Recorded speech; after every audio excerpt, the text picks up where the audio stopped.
il faudrait que chacun puisse mettre de côté ses intérêts égoïstes et penser à l'intérêt général. C'est vrai, il est humainement inadmissible que des acteurs de la vie politique se trouvent écartés pendant une période donnée. Mais c'est aussi vrai qu'à des moments, il faut accepter ce qui se passe. Parce que la vie, c'est toute une histoire.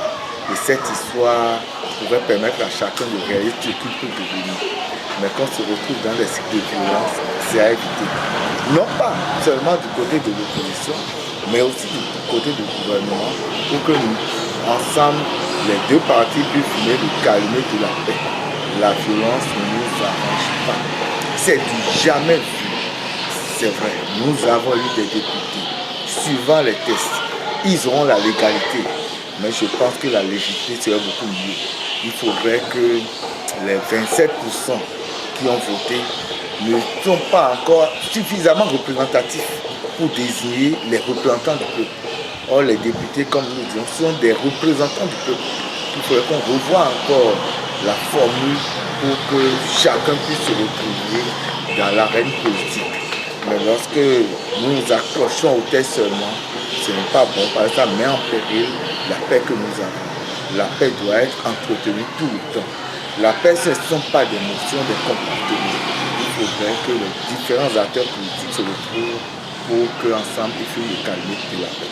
De mémoire de citoyen béninois que je suis, depuis la conférence nationale jusqu'à aujourd'hui, nous n'avons jamais connu un taux aussi bas d'expression. Et quand je prends les données démocratiques, on dit c'est la majorité qui fait la loi. Si nous sommes à 27% et on légitime, je ne sais ce que les citoyens peuvent en penser.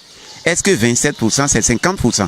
Est-ce que c'est 51%? Là, citoyens, nous devons nous interpeller et interpeller aussi la conscience de ceux à qui la nation a remis la destinée de certaines institutions. Quand ça se passe ainsi, on doit avoir froid au cœur. Nous avons eu par les ondes qu'il y a eu des difficultés à des endroits donnés. Des endroits où il n'y a pas eu expression du vote. Comment est-on venu? Comment la Cour est-elle venue à trouver les 83 députés pour ce pays?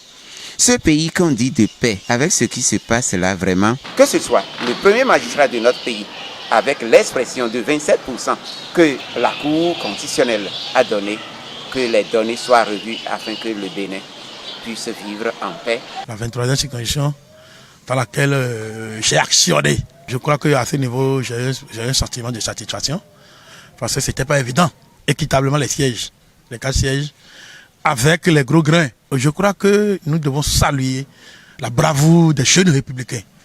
Des jeunes qui, au départ, n'étaient pas à vendre cher face à ceux qui se qualifiaient de bulldozers. Je crois quand même que c'est un pari que nous venons de gagner. C'est un pari qui va lancer l'appareil pour conquérir les 4 communes lors des élections à venir. Le peuple béninois doit savoir que si nous faisons la politique de la chaise vide, cela n'arrange personne parce que d'autres iront désigner à notre place nos représentants. Quelles que soient les positions, le vote étant un devoir civique, je dois participer au vote et exprimer quand même mon choix. En 2001, il y a un cas similaire où 2 candidats du même camp se sont retrouvés au second tour. Malgré le faible taux de participation, les élections ont été validées. Le président de la République à l'époque a été élu et a fait son mandat.